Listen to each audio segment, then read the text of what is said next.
How's it going, guys? Well, welcome back to TheBlueShifting and welcome back to Katawa Shoujo. Did I say that right? I think someone mentioned that I wasn't saying that right when I said it. It's Katawa Shoujo. Shoujo. Shoujo. Oh, is it maybe it's Shoujo? Yeah, because that's like U and O. Shoujo.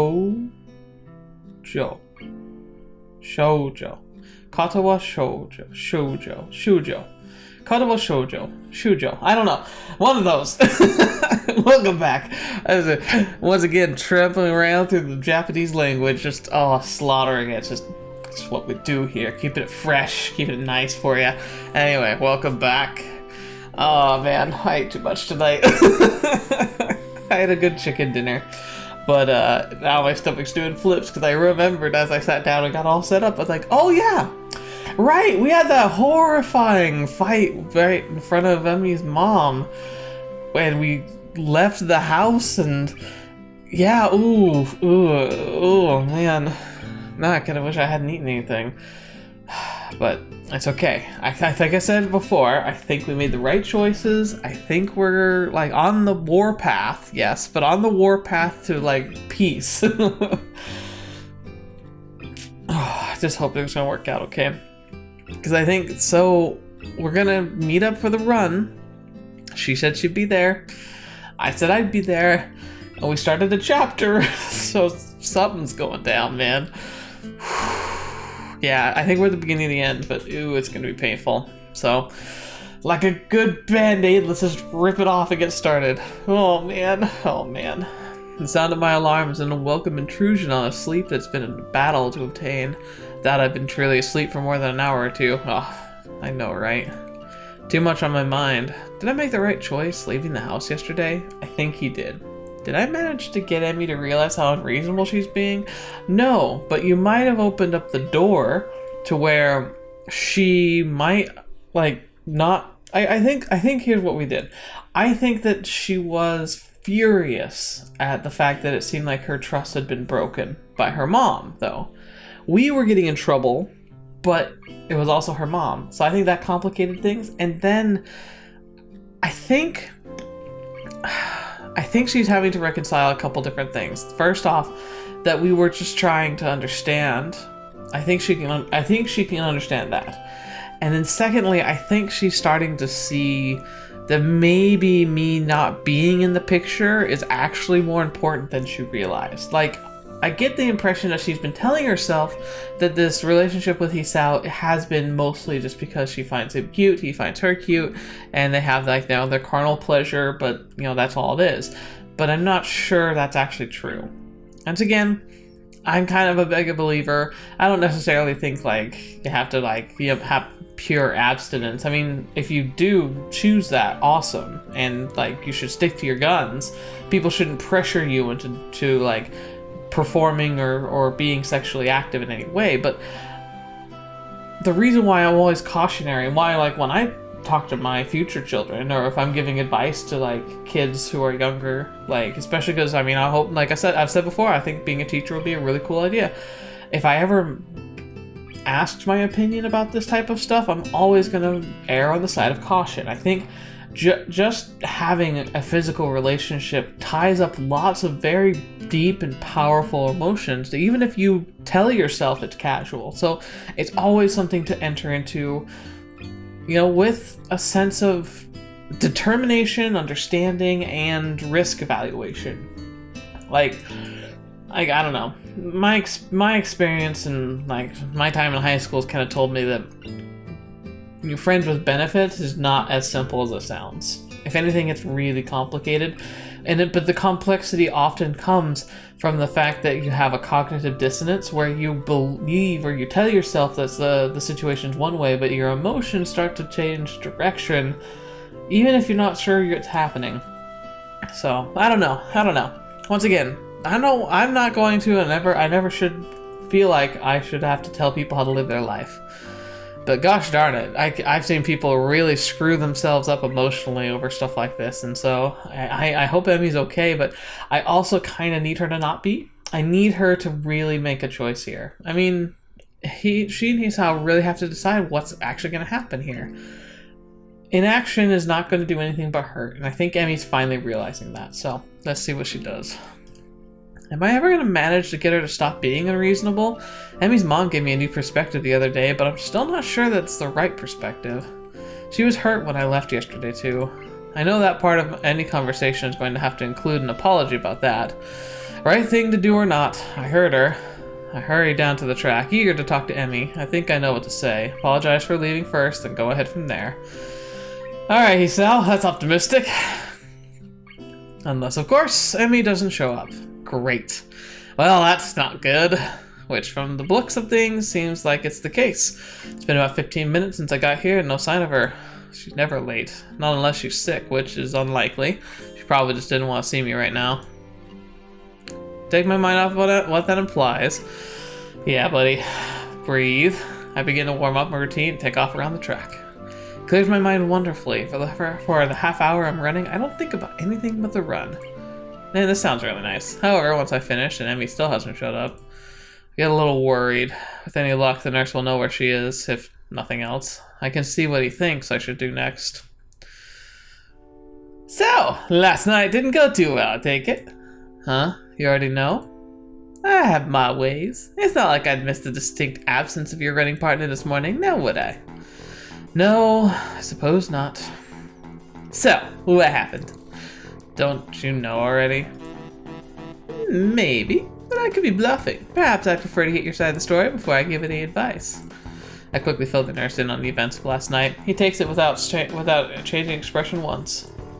Nothing about the whole event seems to surprise him, although he does seem surprised when I say that I didn't follow Emmy.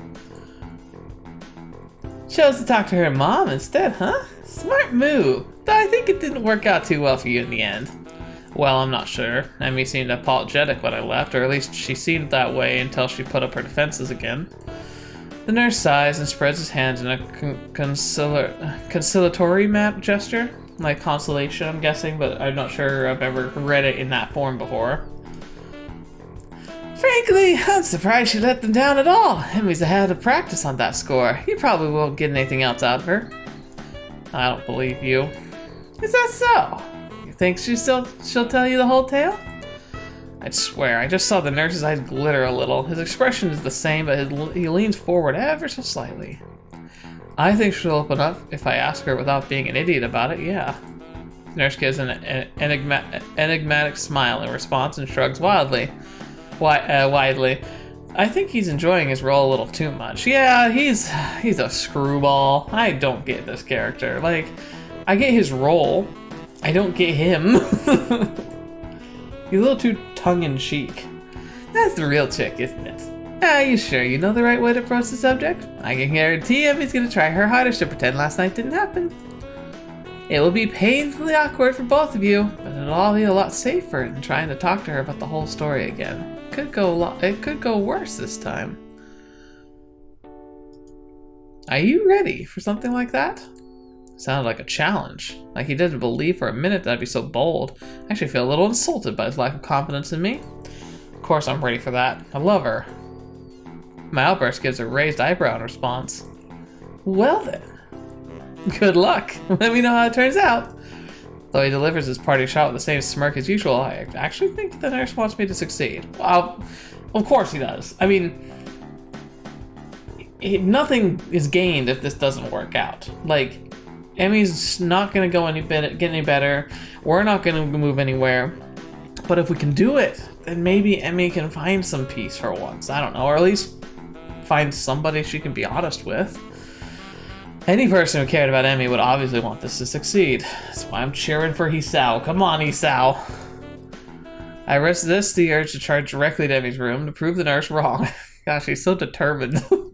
I've gone half-cooked cocked before. The results were less than stellar. If I'm going to do this, I'm going to figure out exactly what I'm going to say and how I'm going to say it. Something to think about in class. Great. Yeah, because class. Why would you ever think about class?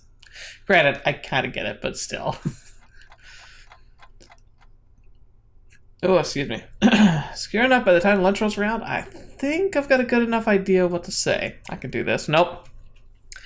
Sorry, Hisao, but no plan can survive contact with the enemy, or well, not that she's the enemy, but yeah. The bell rings. I grab my lunch, dash up the stairs, eager to be the first. I need to ask Rin to leave, and I'll need to. Oh boy. Well, okay.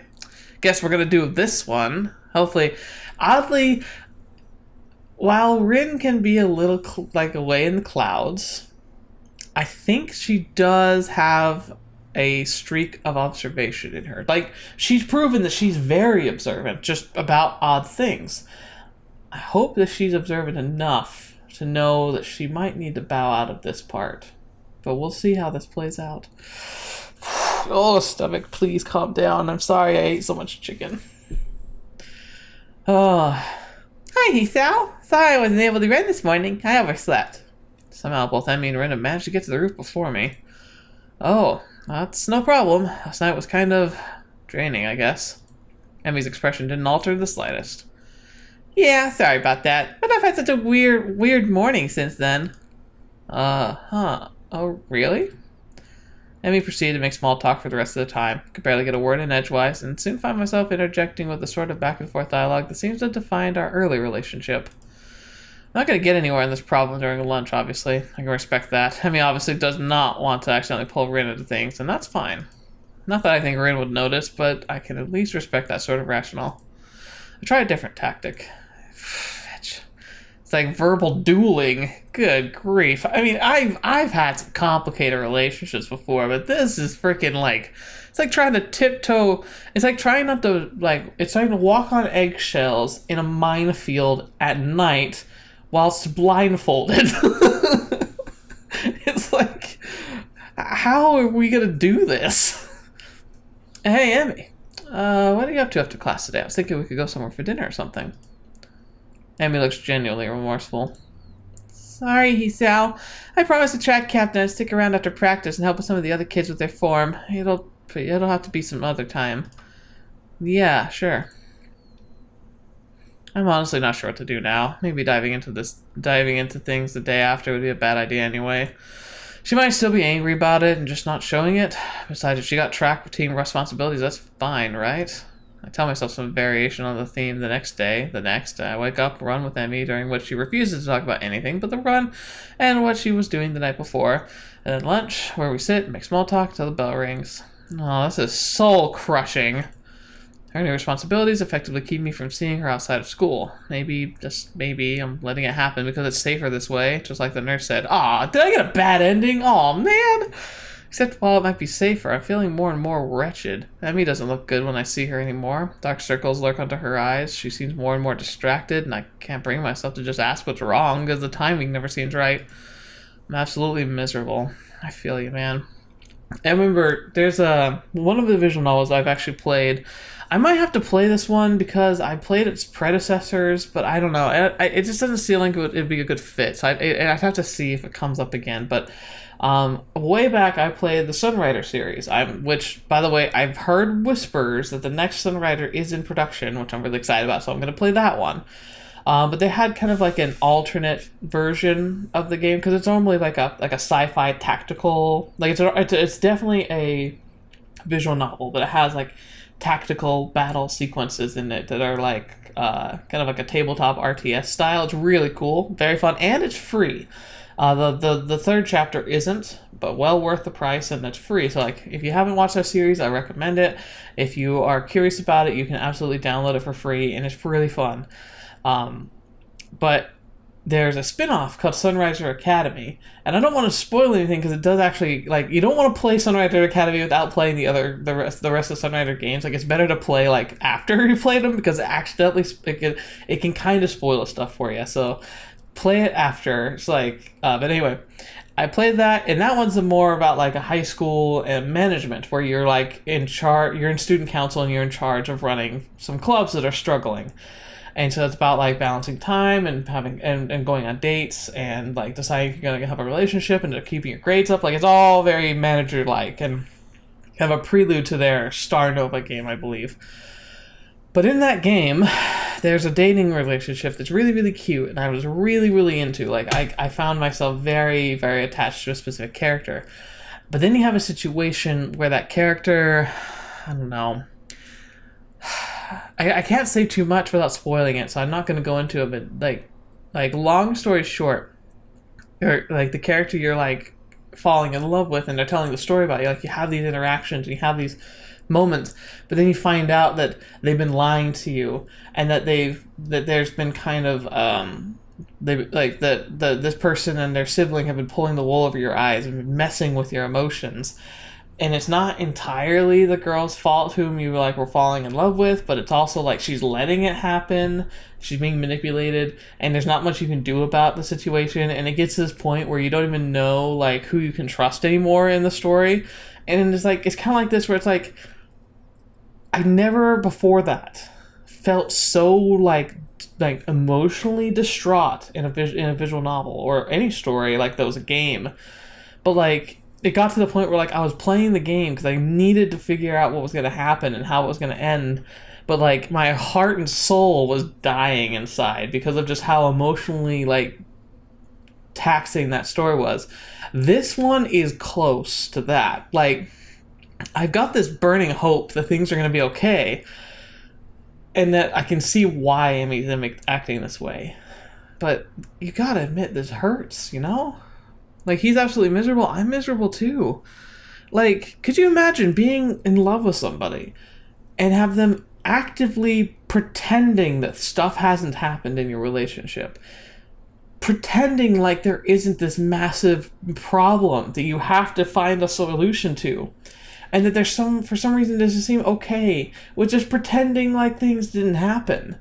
Like, this would just, I would start to eat myself from inside. Like, my soul would start to implode if this were me, if I were in Hishel's shoes right now. I've never even been in his shoes, like, real life. Like, I've never been into an emotional relationship anywhere close to this. Not this level, for sure, but, man, it would be heart-wrenching.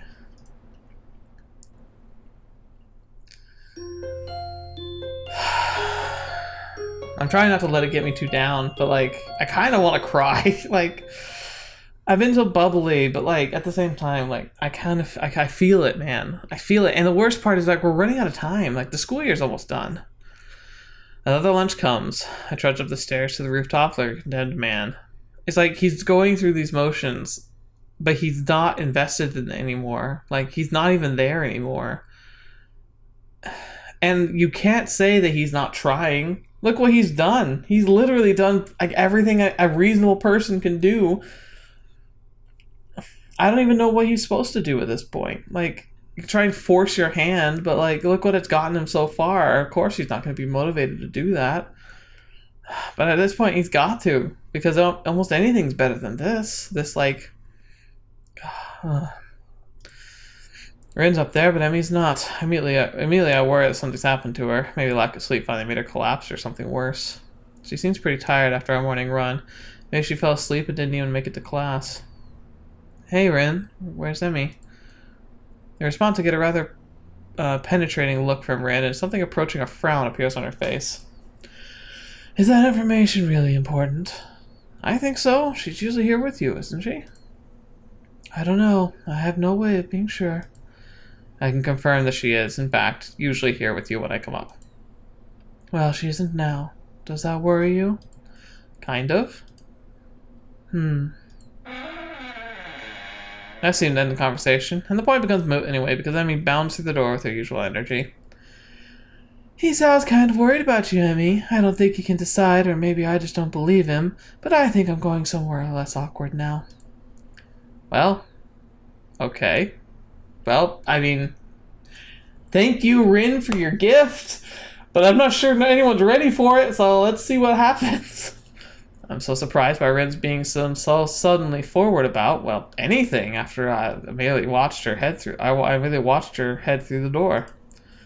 Emmy is similarly surprised and color slightly crimson as she stares open-mouthed at me. It occurs to me that I should probably say something, if only to break the awkward silence that has suddenly descended. It's because you were here yet. worried about it. Why? Oh, that was terrible. Why? That was terrible too. Why does she sound like a bird? You're usually here, so I was worried that something had happened to you. This isn't the first time that I've been late, you know. Did you get worried all the other times too? Not really. Emmy seems slightly amused by this. I don't know why, but that kind of pisses me off. I don't blame you, man. So, why was this time an exception? Maybe it's the light, teasing tone of the question, but something in her response pushes me to be honest, though I can't help snapping at her when I say it. So what happens when you bottle it all up? It always comes out, and it's explosive, and that's why it's bad, because you can't control it. But sometimes you just gotta go. I've even had moments of this, but it's fairly rare for me, because I tend to process my emotions. Because you've been worrying me ever since dinner at your house, that's why. Well, now it's out in the open. Emmy's eyes are wide. She looks like she wants to bolt, but she doesn't. Ah, still on that? I see. What, you think I'm supposed to just forget about it? You threw me out of your house. We're gonna be gone for almost a week pretending it's never happened. I didn't see you bring it up either, you know. I know, and I'm sorry that's the case. We have to address it, or I'll just keep this, whatever this we've got going on right now. It's killing me to know how you look right, to look at how you look right now. Do you know that? Those circles under your eyes, the distracted look in them, I can't help but worry that you've caused it somehow. You haven't. Trust me. Well, it haven't helped either. Keep pushing you to tell me things they aren't ready to tell me. Maybe I was wrong to try and get your mother to help me out, but I've been so worried about you that I didn't know what else to do. Well, you don't have to worry about me anymore, okay? I think it's pretty clear we're not right for each other, so maybe we should just stop. Her face is twisted up as she says this, like she doesn't want to say it, but forces herself to anyway. You don't actually want that, do you? Heck, I can barely bring yourself to say it. Anyway, it won't keep me from worrying about you. I care too much about you to just stop on command. You don't want to tell me what's wrong? That's fine. But I won't stop trying to help you, even if that's just standing by you. Stop saying that! She's shaking now. As she looks at me, I can see she's afraid and frustrated at a million different things all at once. I shake my head slowly and take a few steps toward her. You know what your mom told me? She told me that you'd never ask for help because you know that you're strong enough to get through anything on your own. But that's not the full story, is it? Her eyes grow wide and she takes a step back. I keep going because I think I've finally figured it out. Something tells me I won't get another I put it off for far too long as it is. Yeah, I think the chips are down. It's time for an all-in. Just either there are only three outcomes here. You're either talking to me, you're running away and we're never speaking again, or we're gonna Romeo and Juliet off this roof. Like something's gonna happen here. Please not option 3, that's stupid. No one should do that. There's no harm in having someone help you, unless you're worried about needing help in the first place. You're scared, aren't you? Because of... I trail off, because I don't know for certain what happened to Emmy's father, and I don't want to jump to conclusions. Well, never mind why. But it's okay to be afraid. You've been running from it from me for so long, even though you know eventually you have to turn around and face your fear. I'm going to be there to help you when you do. I won't stop, because I think you'd want me to. Because I don't think you'd want me to. You can understand that sort of determination, can't you? I can see that I've gotten through to her, but she quickly falls back to anger to try and push me away again. Back on your way, Charger, Hisao. Gotta help poor cripple face her emotional problems. Why don't you tell me about... What do you know about me, and about what I've already had to face? You think 2 months of learning to walk again was fun? But I did it, and after I did that, I had to... For a moment, it seems like she's going to say something else, but she cuts herself off. And after that, you don't think you can get past your fear? I mean, I can't fathom what you've been going through. But to come through it and still be the sort of girl that you are, well, that makes me think you have even more strength than you think. So I'm not going to help you because I think you need rescuing. I don't want to be the knight rescuing the damsel in distress, but even knights help each other out, you know? I want to help you, even though I know you can do it on your own. For a moment, that looks like Emmy's going to break down completely, but she doesn't. Tears run down her face, but she stares at me steadily. Fetch, man. Good job, freaking Sal. That was a really good way to phrase that. Clever writers. Clever he, Sal. Why are you trying so hard to help me? I'd say that because I owe you one for helping me out when we first met, but that wouldn't be the truth. Seriously, I just want you to be happy because I love you. Have I ever said that before? We've been in a relationship and it's been pretty obvious that I love her, but did I ever speak the words? It's funny how many people think that, oh, it's obvious, they know I love them. It's like, no, you gotta say it, man. Words have power. Words have power. Both for them and for you. If you don't, when you take that step to say it, it's like, I don't know. I think it's something that's ingrained in us because of our species. Like, the thing that made us different from the other animals, from the other apes, way, way back when, like before we had fire, before we had tools, it was communication. Many animals have rudimentary communication, but from what I've studied, now granted, I'm not a paleontologist, I am not an anthropologist, I'm not any kind of ologist. But from what I remember of my studies and schooling, that the thing that we developed most forwardly, the thing that separated us most in the early days of humanity, of what we were way back when, was communication. It was the ability to converse and to discuss and to pool resources and to find answers and solutions, even very rudimentary ones, to strategize, to talk, to express. It's human. And so I think that's why words are so powerful. We're social creatures by nature. We kind of have to be. Not that we have to be like alpha extroverts, but we have to talk to each other. Those few people who we can trust. So yeah, saying words have power. They always have, they always will. What did you say? I say it again, savoring the feeling of being able to say it all. Being able to say it and mean it. Emmy seems stunned. I said I love you, Emmy. Love you. Just you. That makes me want to stand by you no matter what you have to face. I wrapped in a fierce hug then, as Emmy begins to sob against my chest. Fetch, man. See? I'm not saying you would have fixed anything if you'd done this sooner, but I wish you'd done this sooner. I'm sorry. I'm so sorry about everything. I was so scared, Isao. I'm so scared of losing you, and I love you too, but I can't lose you. I'm sorry. I hold her quietly, shushing her until she settles down. She steps back, a little more composed. Will you come with me tomorrow, back to my house? There are some things I need to show you if I'm going to do this. Of course. Maybe this time we can leave together instead of separately? Emmy grins, sun flash of brightness that seems more genuine than anything I've seen this past week. Yeah, maybe.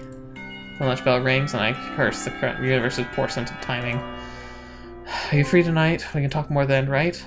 Emmy shakes her head. Sorry, Hisao, but I have to help the track team. Plus, I don't think it'd be a good idea if we talk this over tonight. I'm gonna be too tired to think properly, and I want to be able to tell you everything without screwing it up. You can wait, right? Even now, there's a bit of fear in her voice. I smile and rest her hand on her shoulder. Okay, I'll be waiting. Emmy gives me a quick kiss before she heads for the stairwell. Thanks, Hisao. See you tomorrow morning. Wouldn't miss it. Fetch. Oh,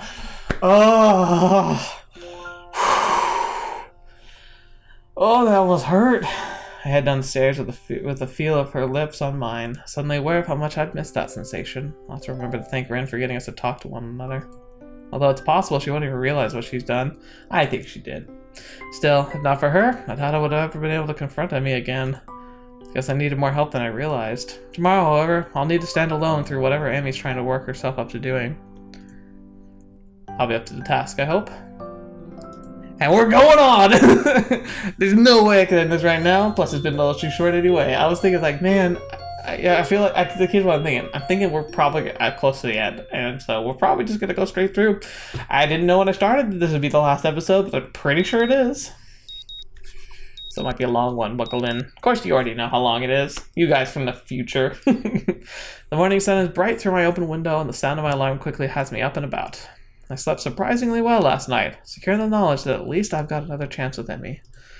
If I can just keep myself from doing anything stupid, maybe I'll find out what's been eating her recently. I have a few educated guesses, but nothing concrete. Yeah, I'm pretty sure I know, but yeah. And certainly nothing that I'm going to say to her. I'd prefer if I'd have her tell me myself. Smart man, don't assume. Just because we're probably right doesn't mean we should just go in guns blazing in that regard. Although I can't help remembering the nurse's warning that I might not like what she has to say. Do I really need to know that badly? Yes. Just think about where you were yesterday before all this. Yeah, no, something's got to change.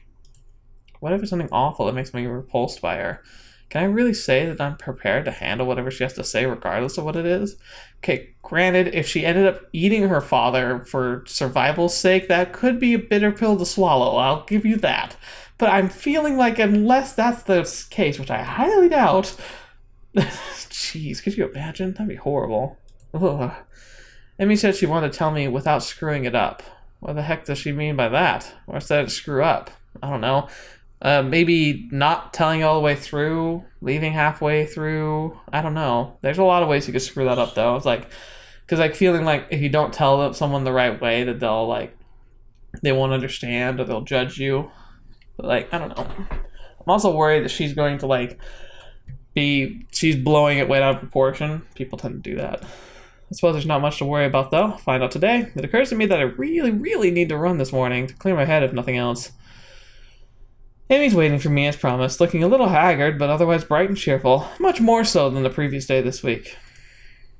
Hey, Sal, you're late. I wave my hand dismissively. Nonsense, you're just early. Amy grins back, and it feels like we're finally back to where we should be with one another. Except now Emmy, not just me, wants to take another step forward, although part of me worries that she'll back out at the last second. She is a little flighty, yes, but come on, have faith, Sal. Hurry up and stretch, Sal. I don't want to miss the bus. The bus? I said I wanted you to come back to my house, remember? And promised my mom we'd be there in time for lunch, so I want to hurry. You're an early start, huh? It's more of my mom's benefit than anything else. Ah, well that's okay. I unsuccessfully try to guess what Emmy has planned, shortly before realizing that it doesn't matter to me much. I quickly go through the warm-up routine while Emmy bounces impatiently from one foot to the other. She really does seem to want to get moving as soon as possible. She looks cute. She got her tucks looking out. The run is over so quickly I can barely believe that I haven't fallen over dead afterwards. Emmy has set a blistering pace, and I, in my foolishness, kept up with her. Sheesh, you idiot! Why? You want a heart attack today? Well, until the last few laps. I had to slow down just in case, but I didn't mind. And Amy's waiting patiently for me when I finish. As patiently as she can wait anyway. See this? Good, come on. Grabbing my arm, she practically rushes me to the nurse's office. You seem in a hurry, Emmy. Trying to catch an early bus? Yeah, I told my mom I'd be back for lunch. Well, I'll take care of you first then. But Sal's gotta come with me too. The nurse raises a single eyebrow at this statement. It appears that the two of us chagriningly. Whoa, is that a word? Really? Today, huh? Amy's response is a nod, followed by a surprisingly shy grin. Well then, I'll make this quick. Amy enters the nurse's office, and I patiently wait outside for her to be finished, wondering just why the nurse seems to be surprised by Amy's declaration. Oh, is today the day, the anniversary? Ooh. I feel like I'm missing out on some joke or the significance of today, beyond the fact that it's clearly significant in some way, of course. True to his word, the nurse has Emmy out of his office surprisingly quickly. I take her place after promising to meet up at the front gate. The nurse takes my pulse and listens for a bit. Your heart beats faster than usual. Been pursing yourself again, have you? Well, Emmy seemed to be in a rush to get through the run, so... not surprised. I'm not surprised. Today is rather important to her, you know. I suspected that could be the case, but I have no idea why that's the case. She hasn't told you? Interesting. So you're not going to tell me either, then? No, I'm not. I suspect Amy has her own plans for explaining today to you, and I don't want to mess with that. You'll find out soon enough, so what's the rush? Now for your heart. I would take it easy for the rest of the day. No spontaneous races or anything like that, got it? Got it. She won't have her running legs on anyway, right? No, but if you think something like that's gonna stop her, good point. I don't think it'll be much of an issue today of all days, but still. He's trying to reassure me. He's doing a terrible job. I'm quickly becoming more and more worried about what today could be for, like, suddenly finding out that Emmy's in a cult or something. Oh yeah, that'd be horrible. That'd be really out of the left field. At the same time, if today is such a big deal and Emmy wants me to be with her for it, then maybe she really does want to grow closer to me. Maybe this will be the answer to all the riddles, to the sleepless nights and the sudden mood swings. Either way, I barely remember to thank the nurse before taking off as quickly as I dare from my room. I get to my shower, throw on some decent-looking clothes. As today is as important as it seems, I should be dressed appropriately. Yes. Emmy, of course, proves me wrong as soon as I reach the front gate, wearing her usual shirt and shorts. So at least I know I'm not terribly formal affair, which is whatever it is. You're early, Hisao. Not early as you. Eager, are we? Emmy cheekily points out her tongue. The bus stop isn't very crowded at this hour, which seems to please Emmy, and we end up relaxing a little as we wait. We sit in silence for a while, but I can tell Emmy's trying to work herself up to say something. I don't have anything to say myself, so I sit waiting for her to talk. It doesn't take too long. So, I'm sure you're curious as to why the nurse thought it was weird for me to bring you along today.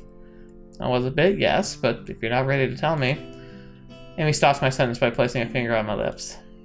Don't tempt me, Hisao. I want to tell you this, but I'm as uncertain as how to go about it. Fetch, curse you, hand! I don't want to keep delaying or deferring. I just want to be able to say it. So say it. You know that's not going to be that easy for me, Hisao. So treat it like running. Warm up to it with something small and easy. Go from there, but don't go too fast, okay? I'm a patient man. I can wait for you to get to it. Emmy seems to consider my words, weighing them against what is probably the desire to get it over with. I will admit, as much as I keep telling Emmy to take her time, I wouldn't mind getting it over with either. Somehow I know that Emmy probably needs more time than the bus ride will provide to get it out, whatever it is. Yeah, maybe you're right. The bus probably isn't the best place for this anyway. But just to make sure that I don't go back on my word, I'll at least say this. She takes a deep breath, lets it out. After a moment, she says in a low voice, We're going to see my dad today. The words hang in the air. I can see that Emmy's afraid that I'll panic and disappear in response, which is part of me wants to do. But it would be stupid for me to back out or suddenly abandon the promise I made to be there with Emmy when she needs me. Yeah, man, Fetch stepped up to the frickin' plate. I just thought it was so weird of her to bring me along. She didn't bring anyone along, or at least I'm willing to bet that she hasn't before today. Today seems to take on an even greater significance. What has it taken Emmy to even get this far? And why is that the best I can manage as a response? Yeah. I don't know what I should say. Nothing. I think. Just promise that you're going to come with me. Of course, you know I will. Emmy smiles wanly, looking a little relieved. Good. In that case, we better get going. The bus pulls up a little after she finishes the sentence. Oh, wait a minute. I just had a horrible thought. Oh, man. I kind of hope I'm not wrong. See, I was imagining, like, they're going to visit a grave. They pretty much said that, like, he's, like, died. But what if it's not that simple? What if he's, like, in a vegetative state in the hospital or something? That would be so painful. Vague memories of my first trip out here come to mind as I step off the bus, but unfortunately they're too vague to be of any use. I will be the first to admit that I don't quite recall how to get to Emmy's house, so I let her lead the way. She seems content to walk in silence, and I myself have no idea what I could possibly say, so the two of us arrive at her house having said nothing since getting off the bus. Emmy's mother opens the door and doesn't seem surprised to see me standing next to her daughter. I expect that Emmy would have phoned ahead and let her mother know the change in plans. Emmy, Hisao, you're just in time. Lunch is about to be ready. Great, I was afraid we might be running late. As fast as you were going this morning, I thought there was any chance of that. I certainly hope so. She wasn't too much of a bother, Hisao. She tends to get a little paranoid about being on time when food's involved. Sounds like me, though food doesn't have to be involved. If there's an appointment, I tend to get a little paranoid. I hadn't noticed. This earns me a swat on the arm from Emmy, who, despite the serious nature of our conversation on the bus and the almost broodingly quiet walk has become cheerful again. The almost brooding quiet walk has become cheerful again. Okay, I don't think this was written cleanly. I'm not sure. Like, I know what you're going for, but that just doesn't roll off the tongue very well. Probably to keep her mother from worrying about whatever it is Emmy plans to tell me later. Ms. Ibarazaki ushers us in short order, we're on the table devouring lunch. I didn't realize how hungry I was until I got here, but for once I seem to be eating almost as much as Emmy. Goodness, it's a good thing I made so much. The two of you are acting like you haven't eaten in days. I skipped breakfast this morning. Me too. Had to catch the bus, I assume? And I figured you'd make too much food, so it wouldn't matter if I skipped breakfast. Well, it's good to know that I'm predictable. Emmy nods enthusiastically, and conversation falls off again as we nearly clean the table of anything edible. It's a testament to the near sheer amount of food that on offer that we don't finish everything. Oh, don't talk about food in my stomach. I ate too much chicken. I'm on a diet, like I mentioned before. I can pretty much only eat meat and vegetables, like in very small amounts of grains. I've done really good today and only eat, and I had like no grains at all.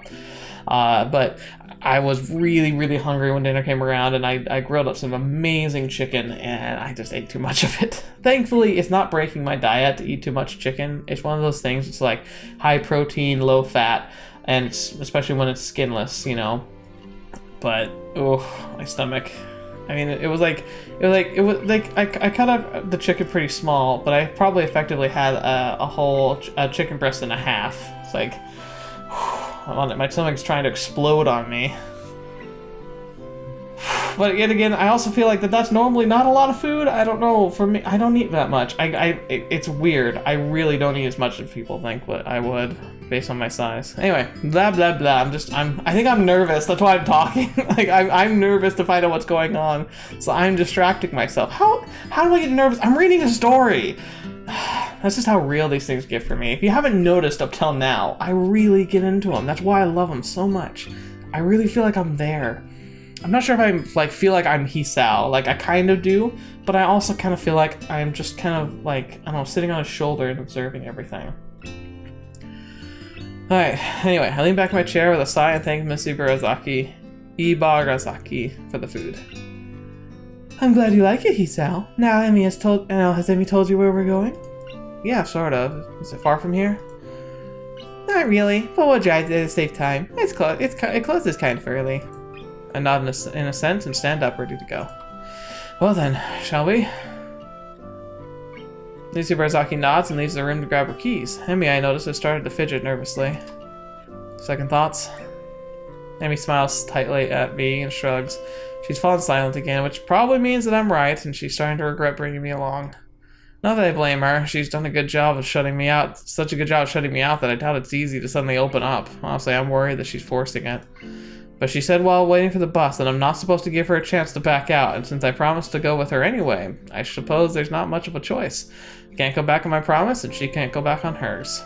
I just hope both of us are up for it. It's building up, man. We're off.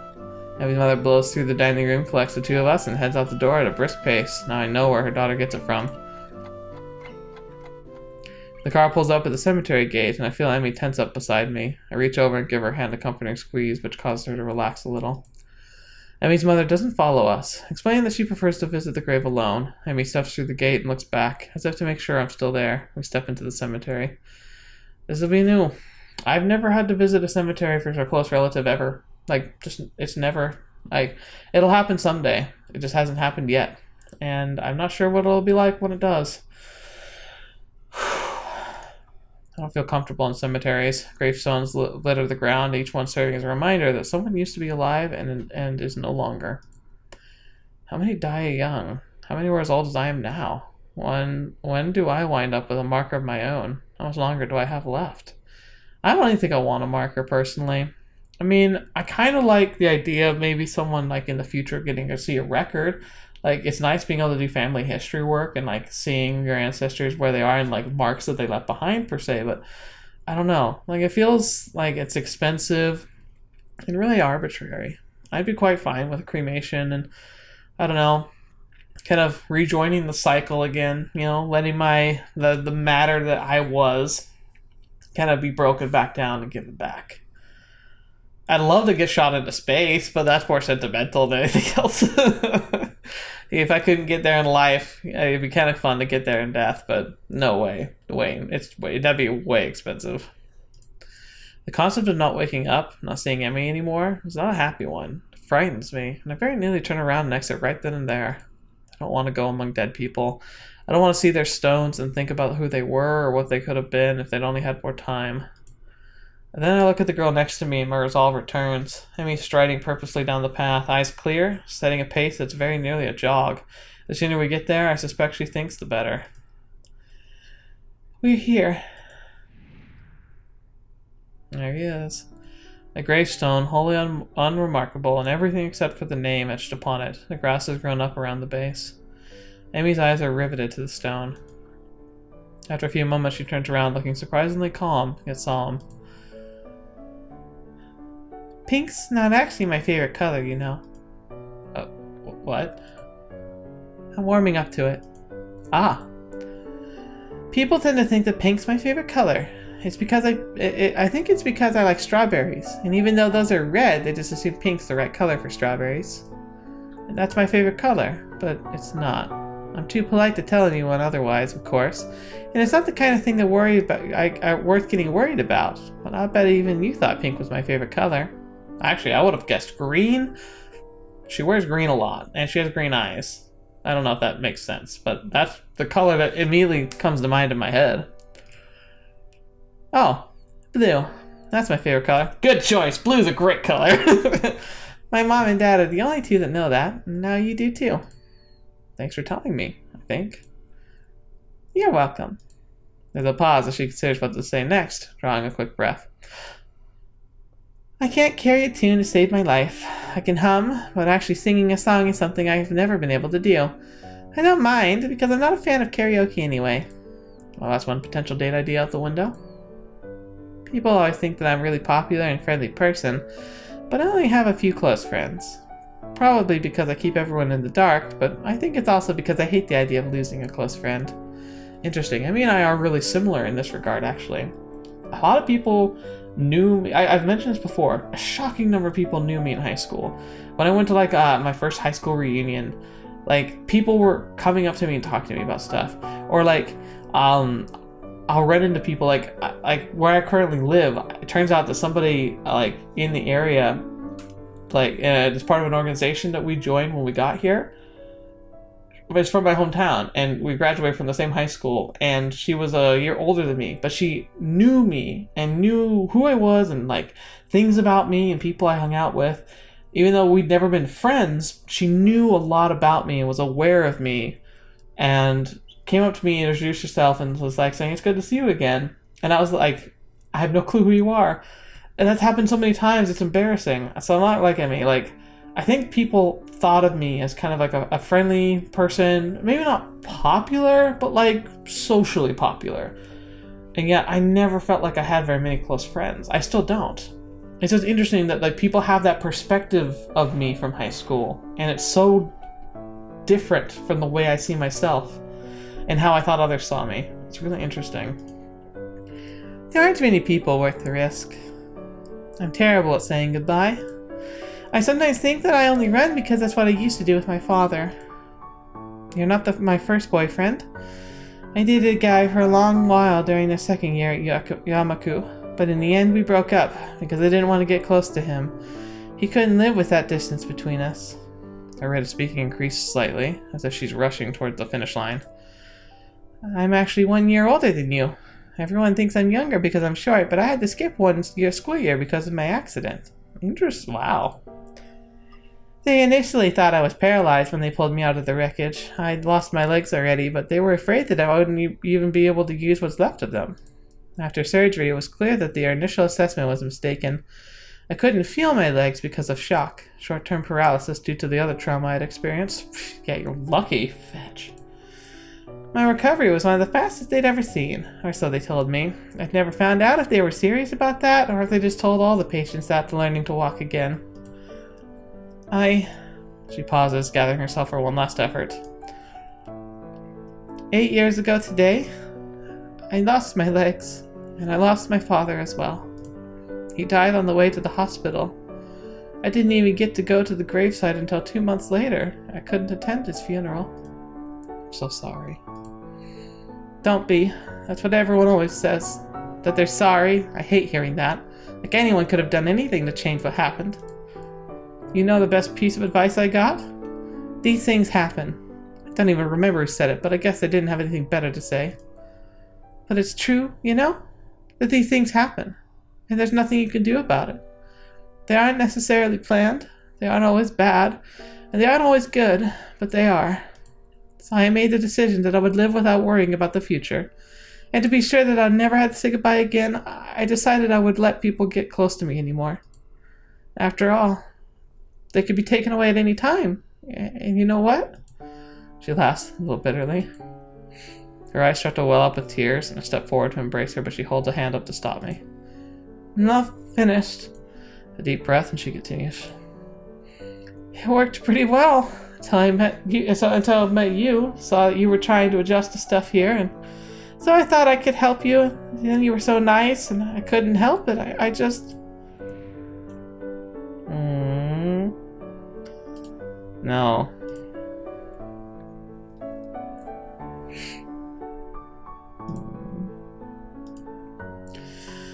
The tears are flowing now. She accepts an embrace this time. The rest of her sudden silent sentences mumbled into my chest. I tried not to fall for you, but I did. And then I tried to keep you at a distance like with my first boyfriend, but I couldn't. I've been so scared because I wanted to lose you and you might anyway. Hey, I'm still around, right? Maybe it won't be forever, but don't you think that it'll be fun while it lasts? Neither of us could survive the day. And it could be a bus crash or something, but as long as I know that I've been with you, I don't think it matters. A sudden thought strikes me, and I can't help laughing. My condition has me scared of dying so badly that I immediately seize upon the opportunity Emmy presents to improve my odds of living longer. But without Emmy, would there have been any motivation to keep up with my running? It hits me that Emmy is the reason I want to go back to running every day, so I can spend as much time with her as possible. Emmy looks up at me confused. We'll go on living until we stop. And when we stop living, we'll be able to know that at least we had time together. That wouldn't have happened any other way. Because I love you, Emmy. And right now, that's enough for me. Emmy smiles through her tears and steps back from me. You know, it's funny. What is? I thought the best way to live in the moment was to do it alone. But now, I don't think I have it any other way either. I'm glad I met you, Hisao. Well, these things happen. Emmy and I stand by the grave for a while. As Emmy pays her respects to her father, when she's ready to go, we exit the graveyard side by side. Emmy's mother drives us back to Yamaku. The trip back is very quiet. We wave goodbye as the car drives off, and I glance down at the girl leaning on my arm. How are you feeling? Emmy shrugs non-committally. I'll be fine. Come on, let's go. We pause outside the girl's door, and I turn to face Emmy, ready to say goodbye. Why don't you come up for a while? Okay. We're about to meet the coconuts again? I think we are. The walk up to her room is in silence. Actually, no, you know what? Maybe not. Maybe that's initially what she's kind of thinking, but I'm not sure if that's actually going to happen. I don't know. It's a mystery box. The walk up to her room is in silence. I'm not sure why I'm supposed to be turning. I'm not sure why I supposed I'd be turned away at the door. I guess I just assumed she wanted to be alone. Her mom, the nurse, hell, even everyone she knew the significance of today seemed to think it was best to leave Emmy alone. But she took me into the graveyard with her. She told me the whole story of what happened on the day she lost her legs. She wanted me around. The significance of this does not escape me. Emmy opens the door and steps into her room, not even bothering to invite me in, holding the door for me expectantly. I step in and the door swings shut behind me. Hey, can I ask you a favor? Sure, can't guarantee I'll do it, but Emmy giggles and pulls me into a kiss. It starts out soft but deepens into something almost desperate. Stay with me, please. Her voice has dropped to a whisper. The question is barely audible over the sound of my own breathing. There's something about the way she's asked that question, the hesitancy in it, the quiet voice that makes me think she doesn't mean tonight. No, she means exactly what she says. Stay with me. Not tonight or forever, because both of us know there's no such thing as forever. There's no time limit to her request. There's just the request. The favor. Can I do that? Can I stay with her? Of course. We embrace again, Emmy guiding me towards her bed, stepping backward with care until she sits down on the edge. Yep, there's the coconuts. Welcome back, my friends. She's gotten my shirt off by this point, and I've similarly lifted hers over her head, bra and all. Her shorts come off just as quickly. With practiced ease, she removes her legs and pulls me into the side of the bed with my hand coming around her smooth shoulder. I cast my gaze over her face, down her neck, following the lines of the swell of her breast before I lower my head, planting kisses across her chest, listening to her breath hitch as her hand slides further and further down my chest. As I work my way back up to her neck, I can feel her hands working at my belt, now fumbling slightly with the buckle, now unbuttoning, now unzipping, until my pants fall to the floor. Her panties are noticeably dark at the right place, showing me that earlier administrations have produced some results. I step back quickly, shrug my boxers, move back in as Emmy reaches over into the drawer at her nightstand, removing a small foil package.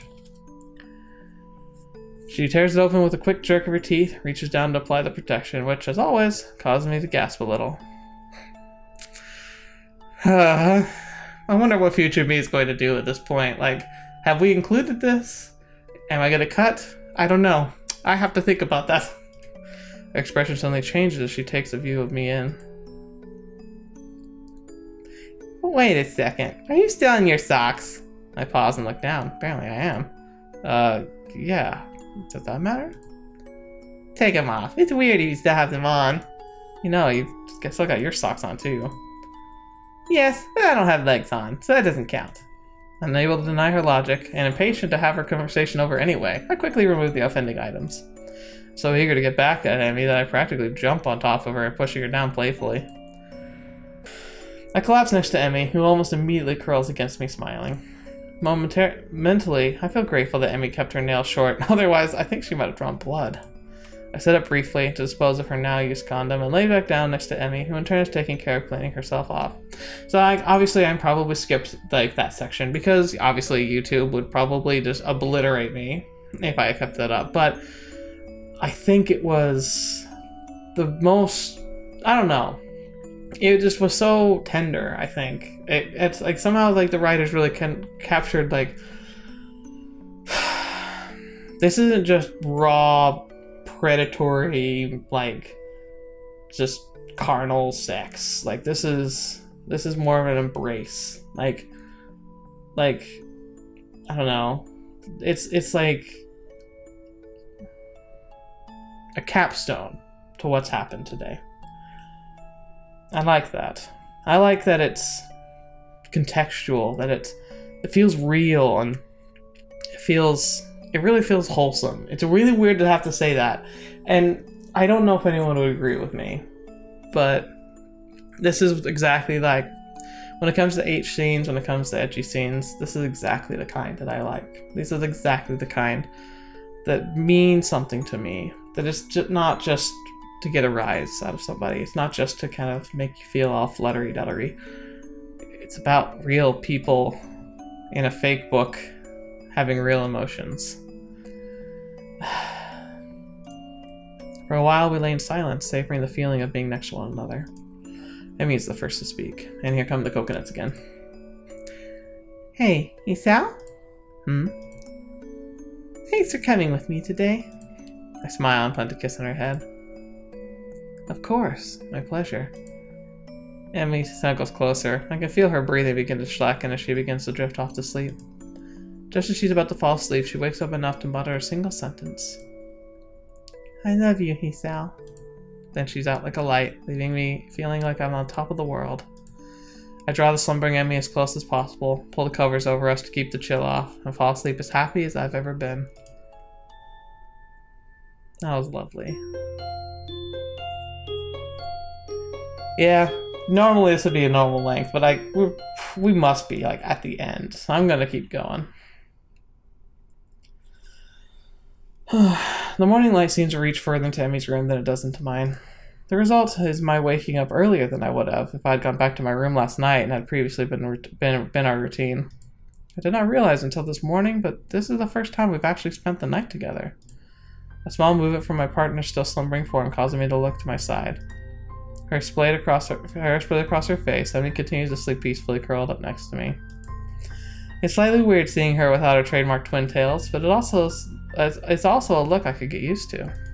The small size of her beds, of the beds here, necessitate her curling up, but I'm pretty sure she would have done so anyway. The covers are nearly over her head. I smile as an errant strand of hair causes her nose to twitch slightly. It's so cute. Unable to help myself, I draw her in a little and move, which she seems to think is a good idea. Her steady breath rises a trail of goosebumps on my chest, but I don't mind. I'm no longer tired, but I do not feel the need to move from my current position. Emmy's warm body in response against mine is far too comfortable to move. I gaze up at the ceiling and consider how it was that we got to this point. We've been close for a while, but not this close. It seems like only yesterday that she ran into me in the hallway after apologizing, deciding to take an interest in my well-being. But that grew into something else, which I at least was not expecting. One thing's for certain, having found Emmy, I'll try as hard as I can not to lose her. My morning musings is interrupted by further movements from Emmy. Her eyes flutter open. She seems briefly confused by my presence in her bed, as well as her current state of dress, which is non-existent. Oh gosh. Yeah, this one I could actually show, I think. It's just, yeah. It's really cute. Oh my gosh. Yeah. No offense, Emmy. You should definitely not have the pigtails in. Wow. She looks really cute. Then she smiles happily, sits up, her face looking down at me. Good morning, Hisao.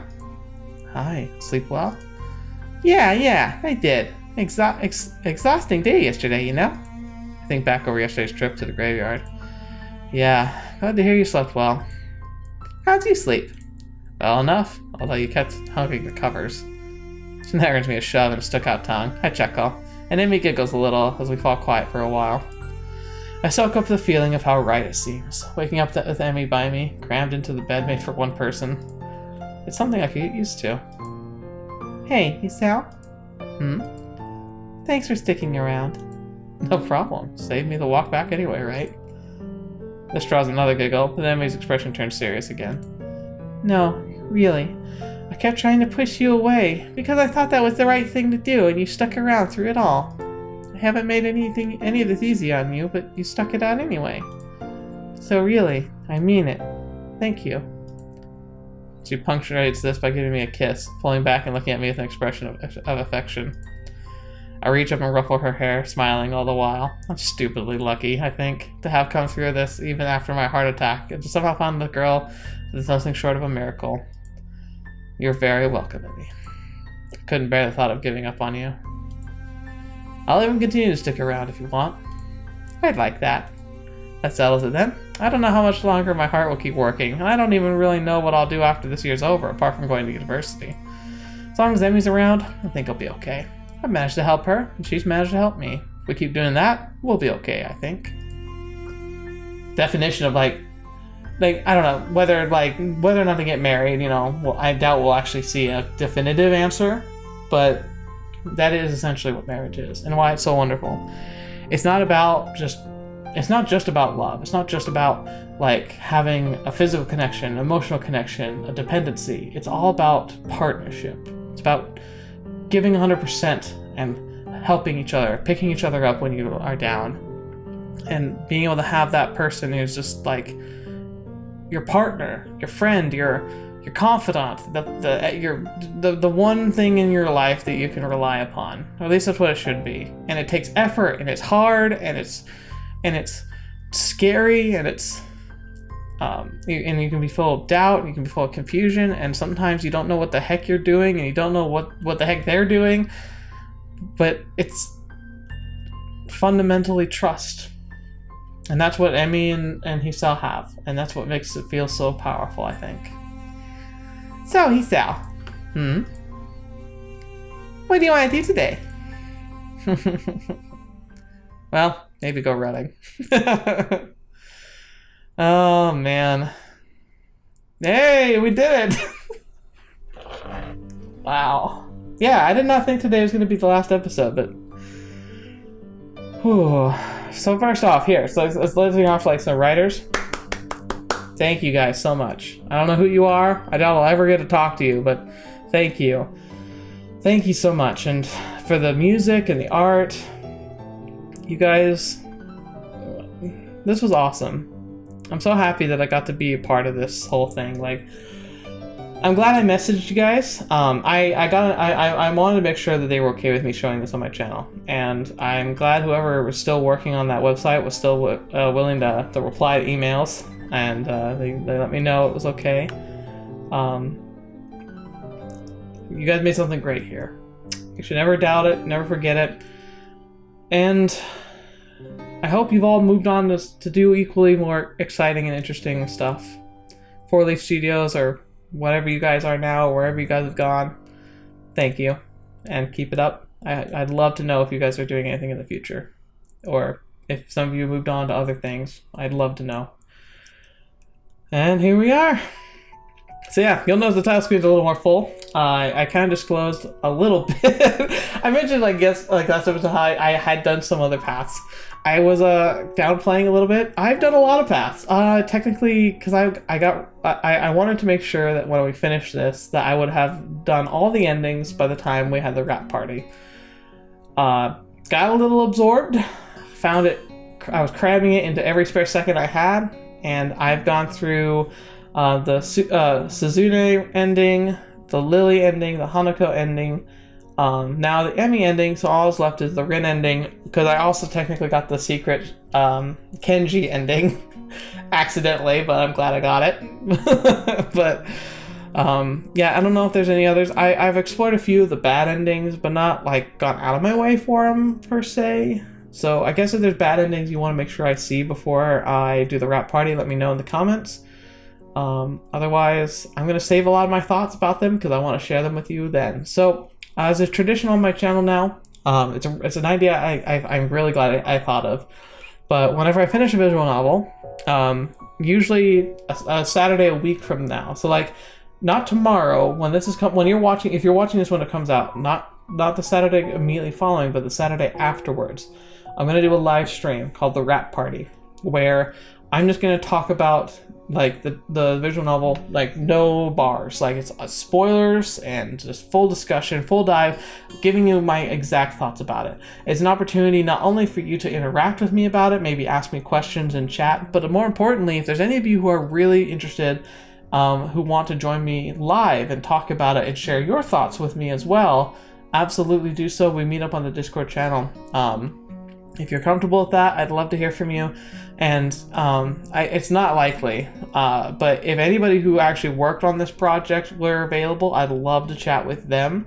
But I don't know, that's something that doesn't happen too often. I've been really lucky with some of the things I've done where I've been working with publications from Fruit Bat Factory, because I happen to have connected with and have conversations with one of the main people who works there, so I get to talk to him about it.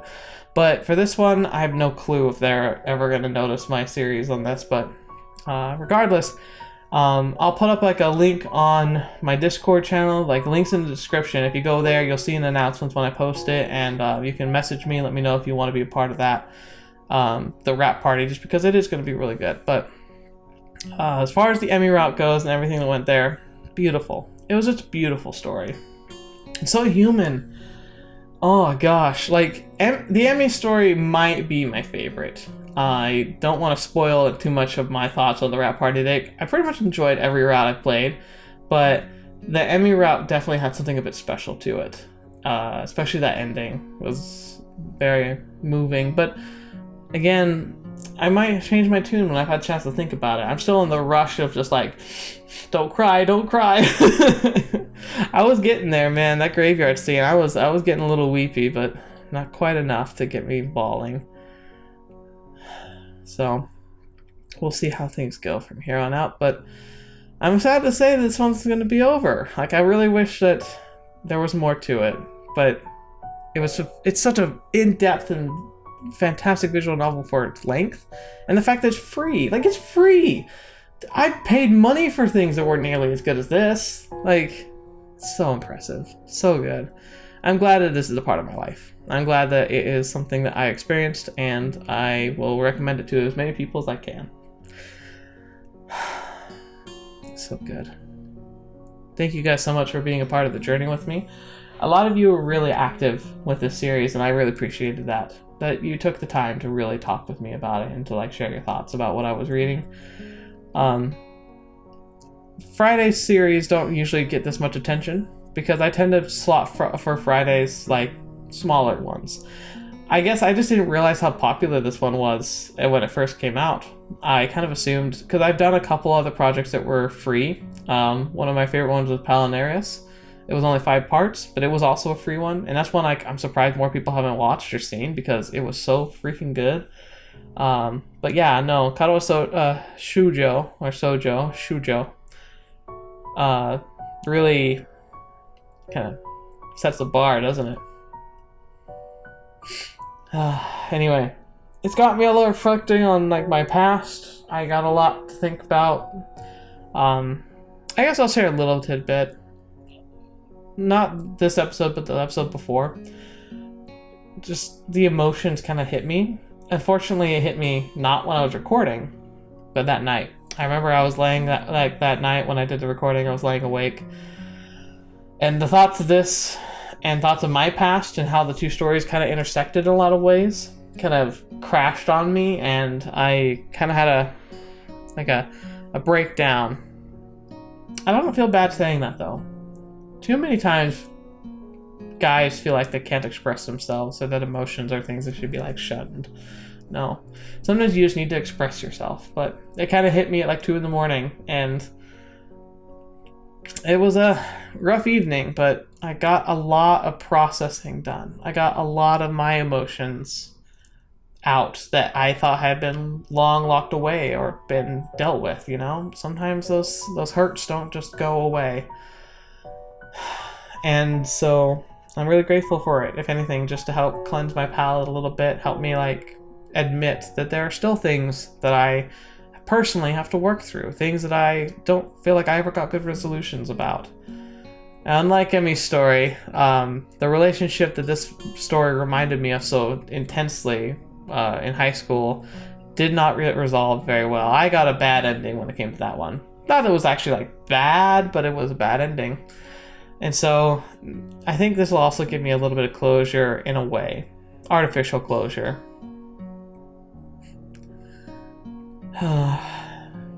It's really good. I don't think there's a whole lot more I want to say right now. I know there's a lot more I'm going to say. There's a lot more I could say. But for now, I just want you to know that this was very meaningful for me as a playthrough. All my playthroughs tend to be meaningful, but I loved this one.